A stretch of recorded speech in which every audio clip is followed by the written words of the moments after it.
2 years ago now, I had been in the business. I'd been in the Texas retail market since there was a retail market, and despite fits and starts, there's been no real innovation in this market, and that's the thing that was just sort of disconcerting when the market first opened. I was having lunch with one of the utility commissioners, and oddly enough, when the market opened in 2002, the natural gas prices blew up. So perfect. Just as we deregulate the market, prices start rising. And it had nothing to do with the structural deregulation. It had everything to do with the underlying commodity. So he was sort of bemoaning the fact that they were getting a lot of gruff. They were getting a lot of grief from consumers and from legislators over the fact, well, we deregulate the market and now prices go up. And his concern was that the misconception is that deregulation equals cheaper. And that's never been the case. Anytime you open up a market, deregulation equals innovation, which may ultimately lead to more efficiency and cheaper and better. I mean, I always use the analogy of the telephone companies. Back before the bells broke up, you could pick the color of your phone and where you wanted it to plug in, and that was it. And when they broke up the bells, when they opened it to competition, we got call waiting, call forwarding, call answer. We got all these add-on services that were never imagined before these staid monopolistic enterprises were forced to do something new and clever. So my championing innovation as the reason and justification for deregulation, I'd just about gotten hoarse doing it because we had no innovation to show for it. And I was about to the point where I was going to step back dramatically from the business. And the founder of OhmConnect, a fellow by the name of Matt Duesterberg, tracked me down. And he said, we're wanting to start a rep, but it's going to be a different kind of rep. We're going to actually apply technology to bring not just price, but value and customer education and behavioral change. And all it was just music to my ears. So I was thinking, well, I've devoted 20 years to this already. I can do a few more to see if we can bring something that finally delivers that promise of innovation and value, not just price, but value to consumers. And so that's what drew me in. Yeah, I mean, it sounds like for you personally, you were saying, "Hey, it's been a lot of the same for 20. Let's see if this next chapter can be something that's pretty interesting." Absolutely. I mean, I have again said it probably too often, but the only real innovation in this market that we've seen is more clever ways to say I'm cheaper than the other guys. And there are a lot of products out there that have the appearance of being money savers and great value to customers. But in the final analysis, a lot of these free nights and weekends or pick your free days, they're not giving anything to you for free. And customers ultimately are paying more than they would if they just went and bought a straight, plain vanilla, fixed price, 12-month, 24-month, 36-month product. Yeah, it's innovation isn't there, but people are being pretty creative in the way they frame the same thing, right? Right. Marketing has been the greatest innovation. Now, OhmConnect truly does bring a difference. When we first, if imitation is the highest form of flattery, when I first started as sort of the one voice crying in the wilderness about the importance of DR and the value we bring to our customers and the larger benefit we could bring to the market, and the fact that this was all just post Uri, the winter storm, and so there was much talk and much consternation about how do we stabilize and ensure reliability, and that hysteria is still going on in the legislature. But I never, nor has anyone from OhmConnect ever asserted that we are the solution, but it's a complex question, and we're part of that solution. And the more broadly, particularly retail consumers, residential consumers, embrace the notion of, well, I can shift my behavior to save myself some money, but also to provide stability to the grid, which again saves them money.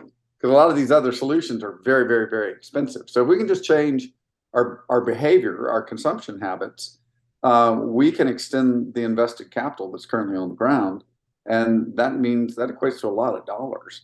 And so talking about, we're going to not just enroll customers as retail customers, but we're going to set them up with their very own demand response account simultaneously. They're not obligated to use it, but if they choose to, well, we'll pay you for the proper behavior. And so we were saying that, and I was saying that for actually quite a while. And now others, fortunately, are starting to kind of glom onto that theme. there's plenty of room in the market. We're not run out of potential demand response customers. So some of our peers who are out now heralding the same message is good, because the more voices crying it, the more mainstream, or more quickly mainstream it can become. Yeah, establishes the category, and you have less to explain in your conversations. Right. Whenever you made the decision to go to OhmConnect, what did your peers in the industry say? Were people were like, "Oh, this makes a lot of sense for you"? Did some people say, "Oh, this is crazy," or they're like, "Oh, this is great"? Like, what was the response? It was kind of all of the above. I had a number of them going, "Haven't you had enough fun in the retail business?" Others going, "Well, that's really innovative, but how are you going to get that message out?" And that is the biggest challenge. I mean, in the state of Texas, make no mistake, in the competitive markets, what sells power is price, plain and simple. And so we have to compete to win customers the first time around, just as any other rep, and then the second time around to convince them of the added value of participating in DR. Um, it was fairly easy for people to understand. I mean, I had a lot of personal time and effort and energy and a large portion of my career invested in this market. And I've always been a big cheerleader for the Texas market and the deregulatory structure. And so it was a fairly easy, logical leap, even for those going, "I thought you were tired of running reps," to finally run one that might make a difference, that might really move the needle for this market. Because there's this inexorable change going on in how we generate power. We've got solar, we've got wind, and we're just going to get a lot more of both. And since they can't respond to load, we need to make load respond to them. Yeah, we've talked about a smart grid for a very long time, and it's not particularly intelligent. But things like what we're offering will raise its IQ, and I think that's the direction we need to go. Yeah. And you kind of touched on it a little bit earlier, but what is the sort of simplified layman's terms message to residents or consumers when you're kind of explaining OhmConnect to them? Well, it's our tagline: save energy, get paid. And so we monitor the market so you don't have to. And when there are times of scarcity, when the possibility of a blackout, I mean, that was the genesis story of this company, was because of the duck curve in California, because of the mismatch between when solar generates and when people get home and turn on the TV and the PlayStation and whatever.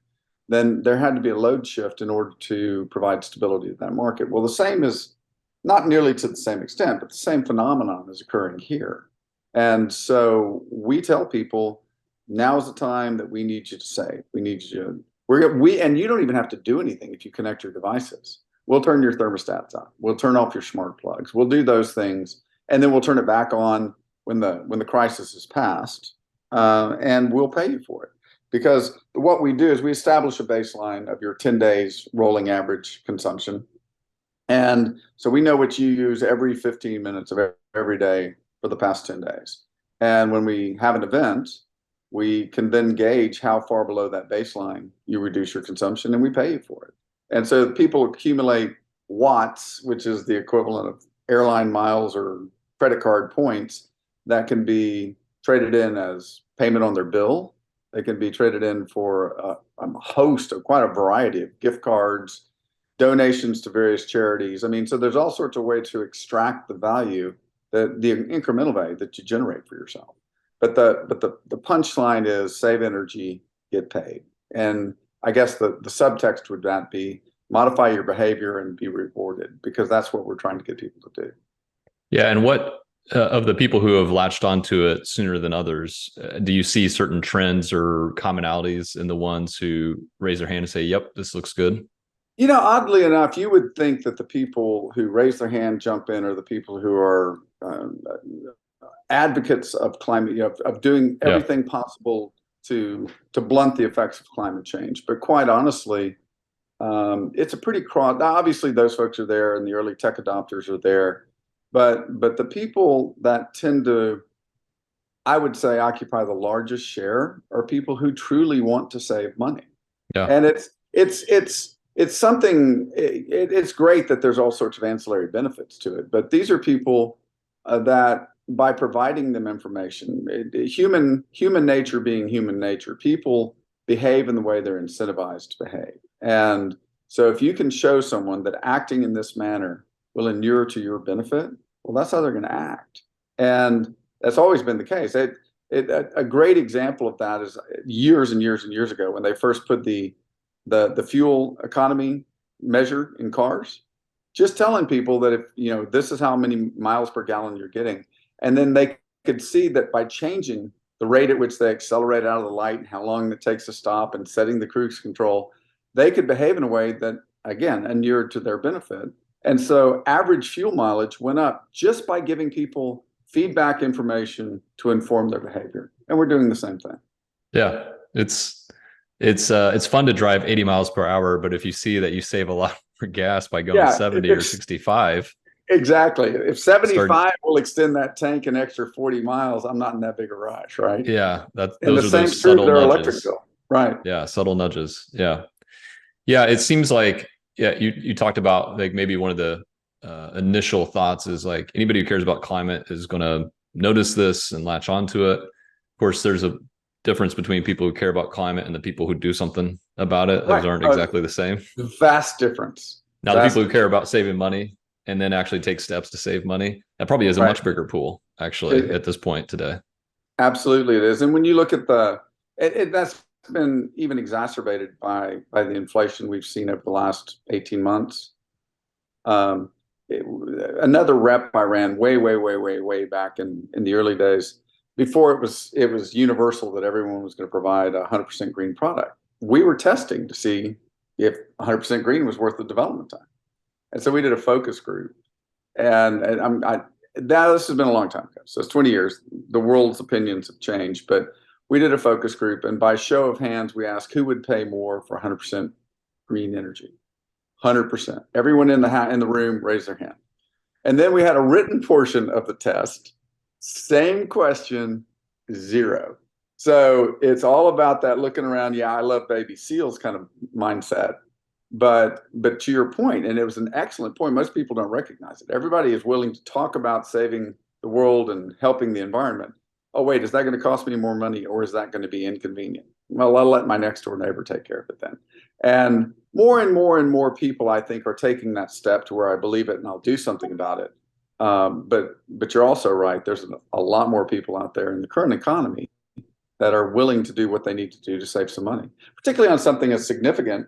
We're rolling into the summer in Texas, and electric bills mean something. Yeah. And they can save 10% just by using the data we give them to alter their behavior, and then save another 10% with the rewards we provide. It starts getting meaningful. Yeah, I'd be curious to know the overlap on that. There's some people who may not pay as much attention to their energy bill because they're more affluent and it's not as big of a concern. And those, I wonder what percentage of those are the ones who would do it for environmental purposes and actually take a look at that. I don't know. I'd be curious to know how much overlap there is. I wish I had a proper segmentation model to tell you, but we still just don't have enough history in behaviors and customers to be able to. But I think that the interesting overlap is you have the people who are much more price elastic because of their affluence, but a lot of those tend to be nerds, and they love the fact that, oh, you're going to give me a free smart plug that I can plug in, and I can program that for the, blah, blah, blah. So the ones that don't want to do more or spend more or aren't that worried about their bill, they want the gadgets. And so and a good deal. Everybody likes a good deal. Absolutely. So we just change the bait on the hook and we catch the same fish. Yeah.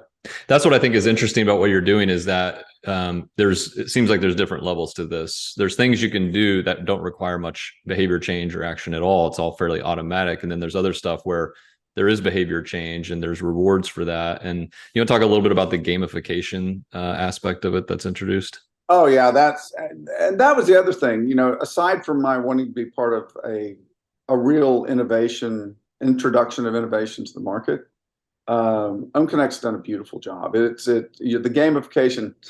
Gamification was a word that I did not use prior to my coming here. You didn't use that in the past 20 years? Probably not in my lexicon, but it's okay. But I didn't even really understood what they meant till you experience it, because it is exactly that.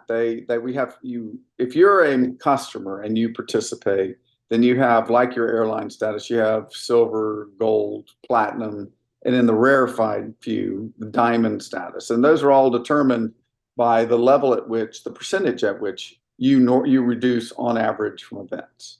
And the benefit to that is as your status goes up, then those rewards I was mentioning earlier, those watts you earn become more valuable.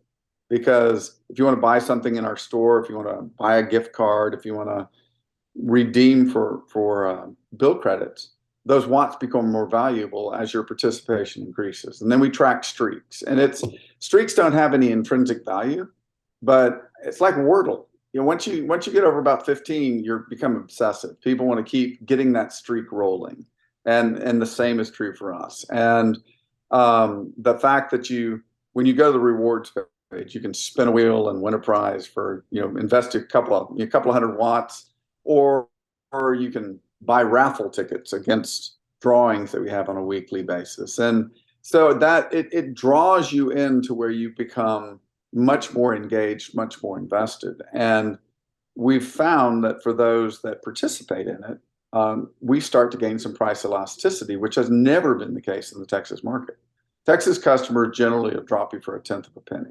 And we're still offering a very competitive rate, but it's not that you have to slit your wrist to get down to the very, very bottom of the stack to enroll customers, which brings value to our business, our enterprise, and it demonstrates to others, to our peers, that going that little extra mile to deliver more than just price to the customers is not only good for the customers, but it's good for them.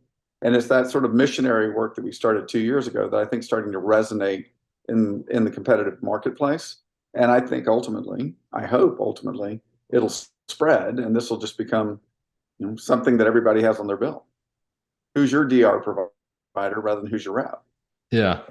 It's, as I listen to you talk about kind of the behavior science and the gamification and the technology and all of that to this, it's encouraging because that stuff's been around for a while. A lot of people pioneered it in social media or video games, and we've learned a lot about what draws people in and what will get them to do this and that.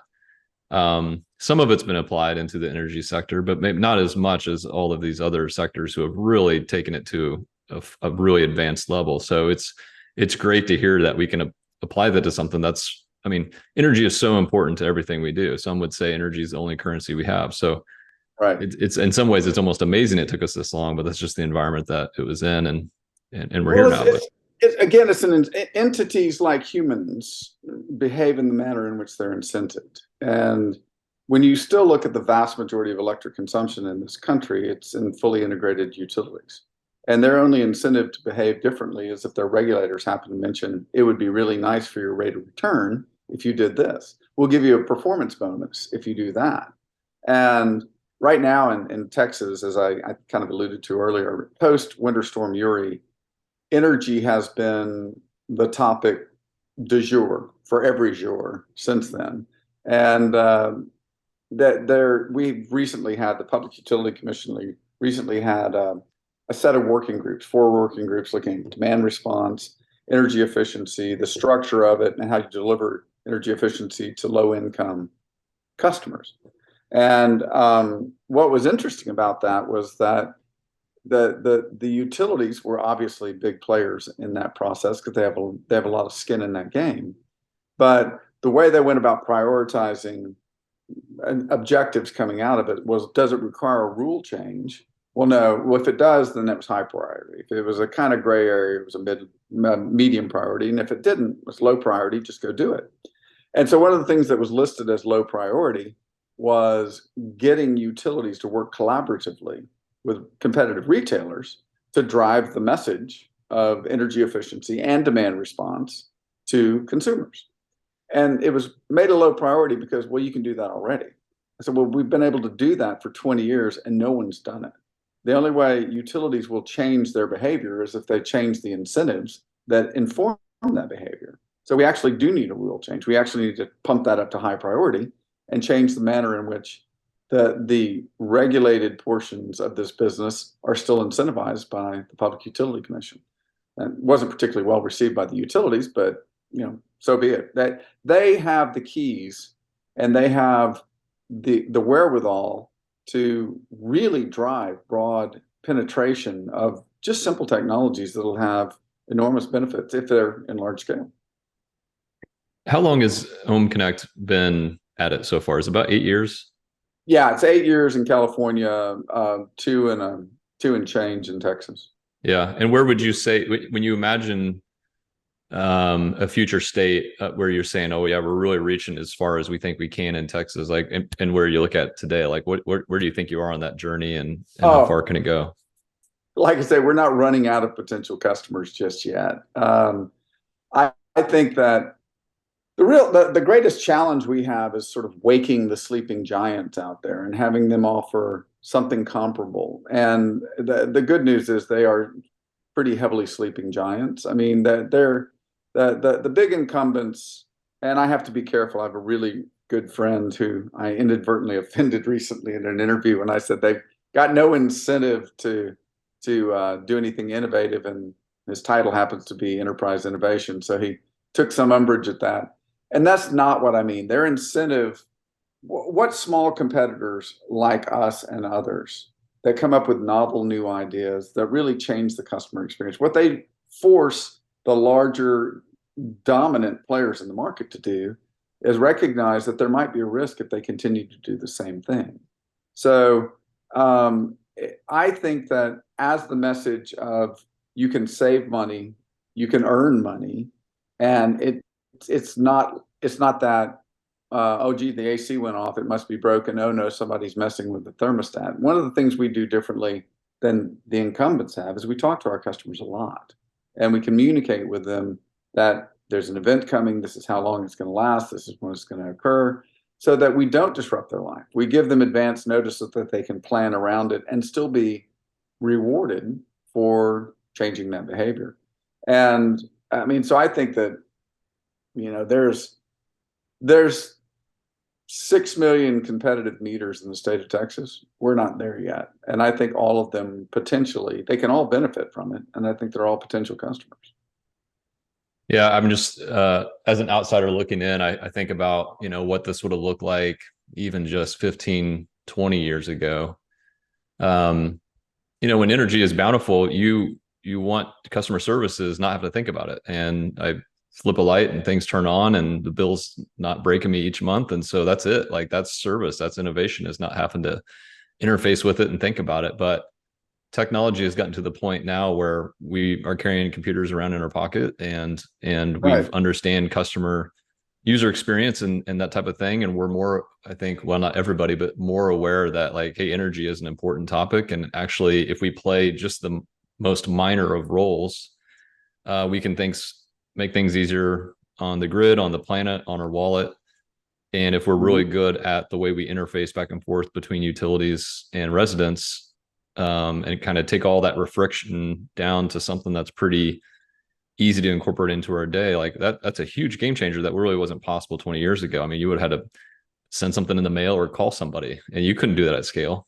Absolutely. No, there's a classic example in the electric competitive market in Texas is, when you think about prepaid fill in the blank, phones, electricity, whatever, it has generally been the domain of low income people that have credit issue or credit challenged, and they're budget constrained, and so they have to meter meet those limited resources out. What we're finding is the demographic for that is changing. The younger people, they're used to prepaid phones. They're used to this. That's their own enforced budgetary measure, so that they can look and go, okay, well, I've got 10 days to go to the end of the month, and I got $30 to get me there. We're going to turn off some lights. We're going to turn, and so it all comes back to that computer in your pocket. We couldn't do that if they didn't have instantaneous access to that data to inform their behavior. And so you're exactly right. That is a massive change. The first demand response program I ever participated in when I moved to Houston a long time ago, it was when it was still fully regulated. Centerpoint, or well, I guess it was Reliant at the time. Um, they would pay you, I think, $50 for the summer, and they would install a device on your outdoor air conditioner compressor. And if they wanted to call a DR event, there were guys in trucks who would drive up and down the street blasting a ultrasonic radio frequency that would turn off your compressor for 15 minutes, and then it would kick back on. And that was their DR. So if they had some section of their grid that was feeling a little strained, they'd put two Bubbas in a truck and turn them loose, and they'd be blasting, you know, inaudible to human ears, Yeah. waves that roll down the streets, and the ACs would just kick off sequentially and time back in 15 minutes. That was high tech back then. I mean, it still sounds a little high tech to me, but yeah, that's pretty wild. Yeah, but that was it. That was the first really interactive demand response program that I had any experience with, and that was a long time Yeah. ago. To your point about earlier when you were talking about like, driving down the road and you see how fast you go, or you see what your current gas mileage is, and just providing that sort of feedback loop to the driver changes behavior. You're right. We have so much data available at our fingertips now. I mean, we would have, and for some reason it's interesting. Like we've got, watches on our wrists that tell us how we slept. We've got things on our phone. I mean, I just pulled up the app that shows what my power consumption is for today and what the solar Right. offset is and all that. And seeing it makes you want to, I want to know there's going to be a spike because we're going to turn the oven on here for dinner. I mean, we know these things, and for Right. years I didn't know these things. Well, I mean, utility rate making has always been the ultimate black box, and the data behind it. You touched on something a moment ago about the convenience factor. People have one of the reasons that people are always resistive to change in their electric service is electricity falls for most consumers into the category of air and water. It's not a commodity; it's an entitlement. I am entitled to flip that switch up and the lights should come on.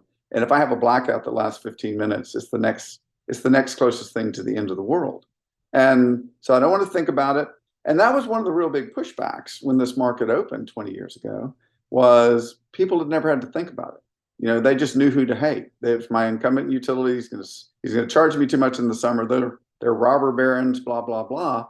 But I can't do anything about it, so I'll just complain about it and go on about my life. And when given the choice, then there was that initial sort of tsunami of data, too many choices. And so they were overwhelmed by it. And so one of the things that's happened in this market, back to I want to turn on the switch, I want to pay as little as possible, and that's as involved as I want to get. And so a few years back, there was this concierge service that got launched, and now there's two, and probably three, to where you pay $9.99 a month, and they will guarantee you that whenever your contract comes up for renewal, you're on the cheapest rate plan in the state of Texas. You never have to look at it. You give them a power of attorney, they can switch you. Hmm. And that has been a very successful model for the guy who formed it. He's a buddy of mine. And it's been a very successful model. But I think now that as we go, and that is a perfect in a market where price is the only determinant. And that's the paradigm we're trying to break, where it's not just price anymore. Price matters, but it's not the only thing. What other value, what other information, what other capabilities are you bringing along with a fair price? And I think that's where we've set ourselves apart in this market. Yeah, that's cool. What do you think is next for OhmConnect and in the market in general? I mean, as you look forward, like maybe 5 years, 10 years, whatever, what are you picturing? I think, the market, as I mentioned earlier, we are on a path to a generation fleet dominated by renewable energy. Batteries right now are great as long as your blackout doesn't last more than 2 hours, 4 hours maybe. I don't think that there's a future, probably in my lifetime, that doesn't involve thermal generation, responsive, dispatchable generation. Texas is grappling with that right now. I think that though, when you look at the price impact on the forward wholesale curve that a proliferation of renewable, particularly solar, has had in Texas, our curve has been, it's part of a problem actually. Part of the reason we don't have as much dispatchable generation is solar's so darn cheap, and it just keeps getting cheaper. So I think we're going to have an increasingly renewable dominated generation fleet with the right kind of long duration responsive assets that can come into play when it's exceptionally hot, exceptionally cold, exceptionally cloudy for a long duration. I think that one of the things that, and I don't know the answer. Everybody keeps talking lithium. There's a myriad of different chemistries out there for batteries. I don't know which one's going to be the beta and which one's going to be the VHS. somewhere down the road. Some of your listeners may not know what that is, but that's okay. They don't know what 8-tracks are either. But there'll be a shakeout from a technology standpoint. Performance and price are the two metrics that are going to ultimately drive that. You pointed out you have solar at your home. I don't know if you have batteries, but if you do have batteries, that's when it goes from your payout scheme to your grandchildren's payout scheme. Because right now they're horrifically expensive. They're great from an autonomous, freestanding, resilient standpoint, but they don't make sense economically. And when you start putting in hundreds, if not thousands or several thousand megawatts of batteries, it starts impacting the cost of the grid. So that's on the wholesale side. For OhmConnect, we're in New York now. We're looking at other markets to go into. We're looking at a whole home energy management system to where that automation, that convenience that we've talked about that people crave, where I want it to work well, I just don't want to have to be the one turning the screws. So we're looking at rolling out an energy management service. We've got some great investors, one of whom is a big solar player, SunPower. And so we're partnering with them to where we can add more value to their customers with the products and services we sell. So, I mean, I think that what started as clearly a need at the time, 8 years ago, when California was looking at blackouts and the mismatch between consumption and generation, they provided that bridge. But as we continue to move forward and people get used to what we're doing now, they're going to continue demanding more convenience, more information, more flexibility. And we're working hard to deliver that. Yeah. So let me run something by you and you tell me if I'm crazy, because I think you have a better beat on it than I do. But this is my perception of where we're at just overall for like home energy is we're still in the first wave of it. And you've got certain states, certain areas, certain types of folks who are thinking about it more, putting more thought into it, debating this or that, which technologies they're going to use, if they're going to play an active role in this. And so it went from nobody thinks about it or very few people think about it to now all of a sudden there's a new wave of people who are, do I add panels? Do I have battery? Do I want to have, smart devices? Do I want to, participate in these types of things? And I think we'll do that for, I don't know, however many years. And then we'll hit the second wave where a new house just comes with these decisions already made for you. And we kind of go back to the days of it kind of being taken care of for you and you don't think about it again. But we're still wrestling with all the new technologies and what decisions are right for what person and where they live and that type of thing. And so we have to go through that wave before we get to the next one where we don't think about it again. That's my perception. And I think that's a fair characterization. We're kind of in the bolt-on stage right now. Homes didn't come with smart this, smart that, smart something else. And so you have appliance manufacturers that are starting to serve that segment of the population that wants that. Your example, we get to the point where nobody has roll down windows in their cars anymore. Remember, it used to be quite the luxury to have the electric windows. Well, you mean they still make those with a crank? And I think we'll get to that. What I think the one variant I'd take on your analogy is that once we get to the point where every car has electric windows, then people are going to want a nav system. So there's always going to be that add-on next thing. And as we get people adopting technology and realizing that change is not necessarily a bad thing, and that innovation actually does bring value, it does bring convenience, it does bring, better informed decisions, whatever attributes you want to pick, then people are always going to be asking, okay, well, what's the next big thing? So I think that we're in that early phase of people adopting innovation and change to something is just as core and fundamental as electricity. And that's a big missionary lift right there. Getting people to say that we're going to do something very different in the way that we've done it. My parents did it, my grandparents, everybody who's ever had electricity did it. And we now understand the benefit of that behavioral shift. That's the phase that we're fighting our way through. And it's going in fits and starts because, like I've got solar at my place in the country. I've got batteries, primarily because I'm sitting at literally the end of the line. And so when the power goes out, they don't rush to turn it back on. So my batteries were not an economic decision. But there are a lot of people post-Uri, the winter storm in Texas, I've spoken to several battery manufacturers. And it's the people were either going to get a Generac or they were going to get a Tesla Powerwall or a Fortress eVault or, pick a battery, and they were going to get that for their home to give them some resilience in case it goes out again. And so people are starting to recognize that putting solar on your home, putting a battery in your home is not about saving the planet. It has that additional benefit.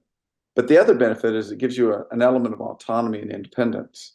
And I think that's the phase where people are working their way through all these changes and innovations and realizing it's not this myopic, this is the only thing it does. There's lots of advantages. And the more people understand that, the more broadly it'll be accepted. Yeah, that's cool. What about the work you're doing is personally rewarding for you right now?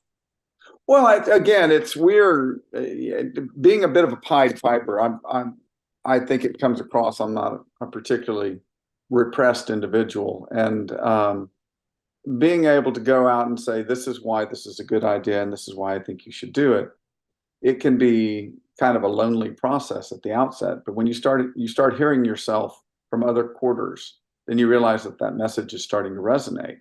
And so I've been at it for 2 years. As I say, there are a few notable players in this market that I feel like they copied some of our earlier press releases, which is That's a cool. good sign. That's a good sign. It's a great sign because it means I didn't say anything stupid and they believe it, and they're now helping to push you're in the lead cause. Well, yeah, at least I didn't say anything profoundly stupid, and they're starting to help in our efforts to explain the value, to drive acceptance, because the more people that understand what demand response is, the more people that understand the value of demand response, then the more potential customers I have. I don't have to just win them on price at that point. Once it becomes something that people are looking for, then they have another metric by which to judge you. And that promise of innovation that my commissioner friend years and years and years ago kind of wistfully mentioned, we finally get to deliver on the innovation that this market deserves. Yeah. Yeah, the category is being created. People will say, well, yeah, I've been thinking about demand response and this is what you have to bring to the table versus what is this concept? And this feels That's scary right. and risky to me. Yeah. That's right. Wait. You're going to mess with my AC in August? No, I don't think I want you to do that. Yeah. Never heard of this. This feels like a new concept. Who sent you? Right. Yeah. Yeah. Who are you? I don't recognize your brand. So just please leave me alone. Assuming we have people in California, Texas, New York, or others, or even in the industry, and they wanted to learn more about OhmConnect, what is there a good place that you could send them? Website, social feeds? Where would you send them? The parent company, OhmConnect.com.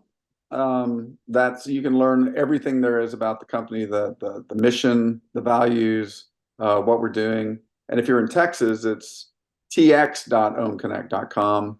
That'll get you to our page. It'll tell you about what we're doing here.